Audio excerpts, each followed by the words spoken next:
everybody. Welcome to Face the Facts. I'm Nick Face, and today we have enough room on the table around here.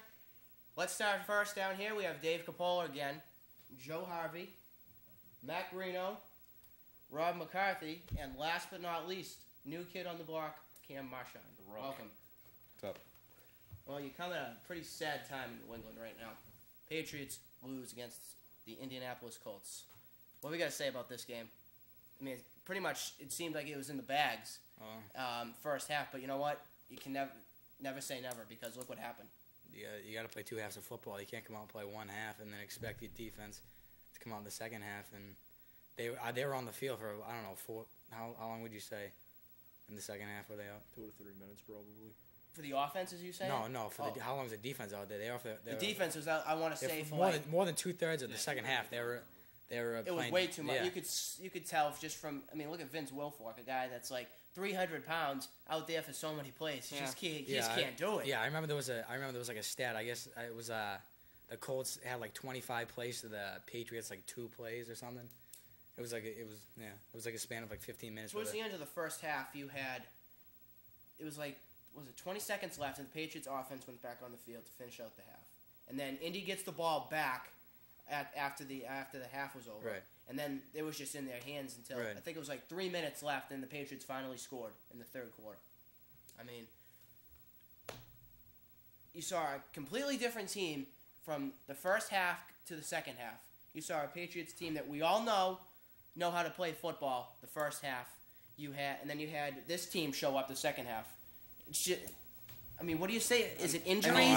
It was a combination of injuries and just the Colts just getting a drive together and they just kept going down the field. I mean, they kind of abandoned the run and they went to the passing game, and it worked because Patriots had all these defensive backs, because they were just getting hurt, so they had to put in no names. And they converted a lot of key third downs. I remember a lot of that long drive they had at the beginning of the second half. A lot of 3rd and 10s that Peyton converted that really kept the defense on longer. They kept getting tired, and eventually. Yeah, the Colts also they used to hurry up in the second half a lot, which kept the same defense on the field, kept them tired. Like you said, I'm more tired with the hurry up because you got to be more prepared. Like you said, defensive linemen have to be in their stances the whole 30 seconds. Right, exactly. Even though he's not going to snap it, they still have to be there. Right, like Vince Wilfork, I don't know how much he weighs, but after five plays, 300. Yeah, after 5 plays, I'm sure he's gonna be really tired. So. And he was a guy that came to the high school. I think it was last year. Yeah. Yep. So we know how big. Yeah, we know. Yes. Oh, big.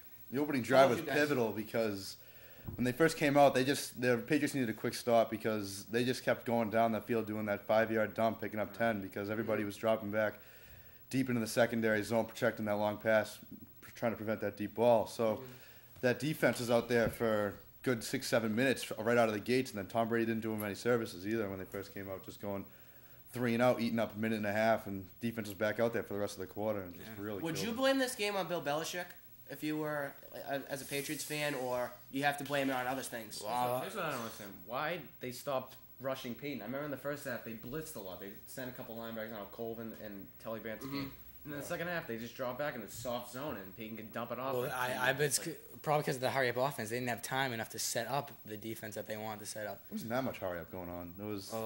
Peyton Manning was sprinting down the field. Yeah, but they weren't taking their full allotment of 40 seconds. No, it's not like they were. They weren't huddling. They weren't huddling. Yeah, they weren't huddling up. I remember the distinctive drive. The distinctive drive. They kept them getting those quick first downs and everything, and that's why they got going. And that defense was still tired from that San Diego game. They came out flat. Not they didn't come out flat, but I mean they had a short week too. They looked flat at the end of the game. They just had no moxie left and just kind of hung out to dry. All right, so we see the game 21-6 at the half, and then when we come back, it was just Colts. It was all Colts offense, dominating. Tale of two teams. The Patriots would get, a field goal here and there, but then it just went right into Indy. So we're talking about all this Indian domination, but don't forget the Patriots had the ball 3.5 minutes up by 3. All they need is one first down. Game's over. Right, exactly. Yeah, that's a good. They're in position after that series, I questioned the. They're in position to win the game with the minute left in the game. When we were on the 5, getting ready to go in, and they had the ball. It was about minute 45 seconds left, and they let the tick down all the way to 5 seconds. And I was I didn't thinking why you get three timeouts? Why not burn one there? You get and then let them score a touchdown or something. You figure they're going to score because you're not really. You got 2 yards out, stop a potent Colts offense, and that's really not going to happen. So might as well give them score. That way you give yourself more time, because when the Patriots finally got the ball back, they got 50 seconds with 2 timeouts, and they got 80 yards to go. And You can't put that And on. then Brady throws an interception. and he's trying to force stuff downfield. What do you Even with the minute left in the game, I was still saying, we got some time here. We had one more timeout left. Well, you know what? We had two more timeouts left. So all he needed to do was connect with the receiver and just go out of bounds. You know what I would like is a little big. I would like the bigger return from Ellis Hobbs. I don't know. He got like the 20, 25. Ellis Hobbs did have a great game. He had a good game, but one of 80, one of like 60. You can't really complain. He got up to like the 30. Well, when the game's on the line, when the game's on the line, you gotta. In all sides, you got to perform right there. Yeah, but what did you really expect? Want another Asante Samuel? Well, what do you want Brady to go? You can't expect.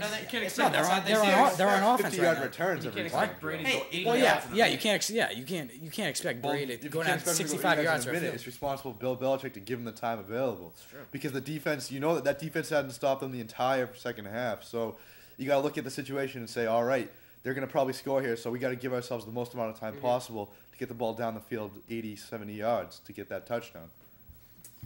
How about Troy Brown's interference call? I thought that was one of the turning points of the game. I don't know what you guys thought. Because what was this? Turning point. Yeah, because that's kind of like it turned the game around. It was on a play after that. Wait, the Patriots had the ball. Yeah, offensive and pass then interference. to take away the first down, right? Right. Yes, that's the actually play I'm talking did. about. Yeah. 10-yard out route. Patriots were going to be getting the first down, but then Troy Brown and the guy gets caught it, and it wasn't even Troy Brown. He was on like. Well, no, what happened? Oh was yes, okay, yeah, I remember. One guy in the slot and one guy in the far wide, and the guy in the slot did like a 10 and out, and the other guy did like a 10 and in, and they got mixed up there, and then the guy got open, and they called him for interference when there really wasn't much contact at all, but. It was just kind of. I mean, it's hard to blame a game on Troy Brown. Right? No, of course you can't. Yeah. But it was one of the bigger plays of the game. I remember another big play was when Ellis Hobbs had a pass interference. It was, I think it was 3rd and 10. And he had a pass interference. Yeah, it was in the end zone. He just covered the guy. It wasn't. He covered the guy. He didn't touch him. That's just a but just that he's not mistake. facing the ball. I know he's not facing the ball. I mean, he made the play. Yeah, he made the play. He didn't touch him. He made the allowed play. all Blocked that it down. yards because of a call. I mean, really, I just don't like that rule. That's I know. It's Right into the NFL Network and complain.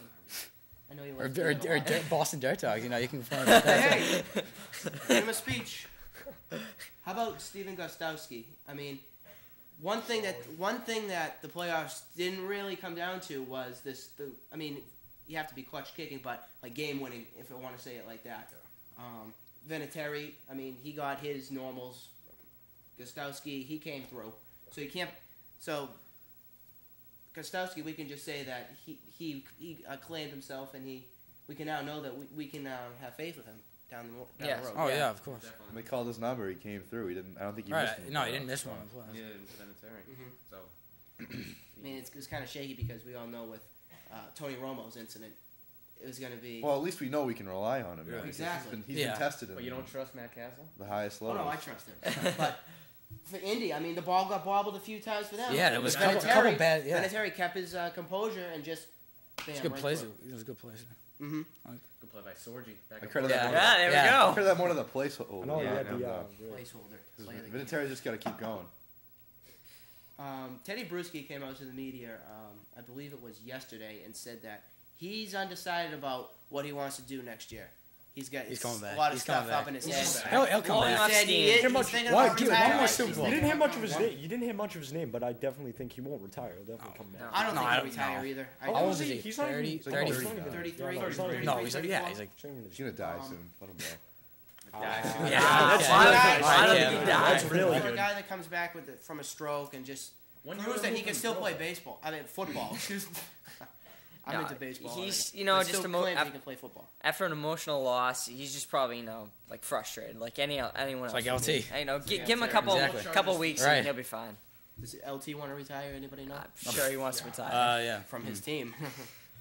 What else can we talk about? We could say, how about Rashay Caldwell? I mean, this guy. Big drops. Couple big drops. Not one, I know, wide but open. two. Especially Who?